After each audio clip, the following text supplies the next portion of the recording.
Hello everyone, আসসালামু আলাইকুম। কেমন আছেন সবাই? আশা করছি ভালো আছেন। আল্লাহর রহমতে আপনাদের দোয়ায় এবং ভালোবাসায় আমরাও ভালো আছি। প্রতিদিনের মতো নতুন একটা ভিডিও নিয়ে হাজির হলাম। সকালে ঘুম থেকে উঠে দেখেন খুব সুন্দরভাবে ঘরটাকে গুছিয়ে নিলাম। আজকে আবারও ঘরের বিছানা চাদরগুলো চেঞ্জ করে নিলাম। এই তো রান্নাঘরটাও সুন্দরভাবে পরিষ্কার করে নিলাম। সব মিলে আজকে অনেক ব্যস্ত একটা দিন। এই তো এরপর দুপুরে রান্না করার জন্য সব কিছু গুছিয়ে নিব। এখানে আমি মুরগি রান্না করব, এই জন্য একটু আলু কেটে নিয়েছি। আমাদের বাসায় যে কোনো মাংস রান্না করলেই আলু লাগে।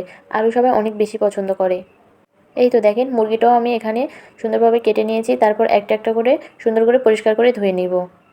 আজকে রান্না করতে অনেকটাই দেরি হয়ে গেছে। এখন বাজে প্রায় দুপুর 2টা। আমি এই সময় রান্না করতে এসেছি।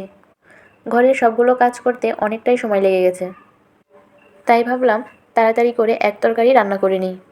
এই তো দেখেন মুরগিটা আমি খুব সুন্দরভাবে কয়েকবার ধুয়ে নিব। এই তো দেখেন আমার ধোয়া শেষ।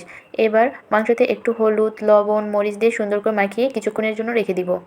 এবার একটু কড়াইয়ে তেল দিয়ে আলুগুলো সুন্দর করে ভেজে নিব লবণ হলুদ দিয়ে। মাংসের তরকারিতে আলু ভেজে দিলে সেই আলু খেতে বেশি ভালো লাগে। এই তো আলুগুলোও ভাজা শেষ। এবার ওই তেলেই মুরগির মাংসগুলো দিয়ে ভেজে নিব। আপনাদের যদি আমার ভিডিও ভালো লাগে অবশ্যই পেজটাকে ফলো দিয়ে লাইক, কমেন্ট, শেয়ার করে দিবেন। এই তো এক পিঠ ভালোভাবে ভাজা হয়ে গেছে। আমি সবগুলো উল্টিয়ে দিব। এভাবে কিছুক্ষণ আমি সুন্দর করে ভেজে নিব। ব্রয়লার মুরগিটা যেহেতু নরম, এভাবে ভেজে রান্না করলে খেতে ভালো লাগে। এই তো ভাজা শেষ। এখানে গরম মশলাগুলো দিয়ে দিব।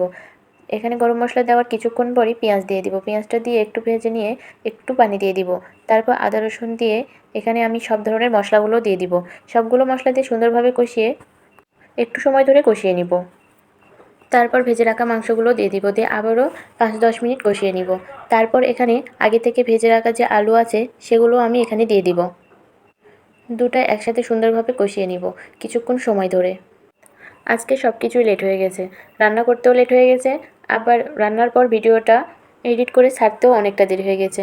এই তো দেখেন আমার এখানে মুরগিটা কষানো শেষ। পরিমাণ মতো ঝোলের পানি দিয়ে দিলাম। আমি একটু ঝোল রান্না করব, এই জন্য একটু বেশি পরিমাণেই পানি দিয়ে দিলাম। আমার রান্না যদি ভালো লাগে অবশ্যই কমেন্টে জানাবেন। আজকের ভিডিও এই পর্যন্তই। সবাই ভালো থাকবেন।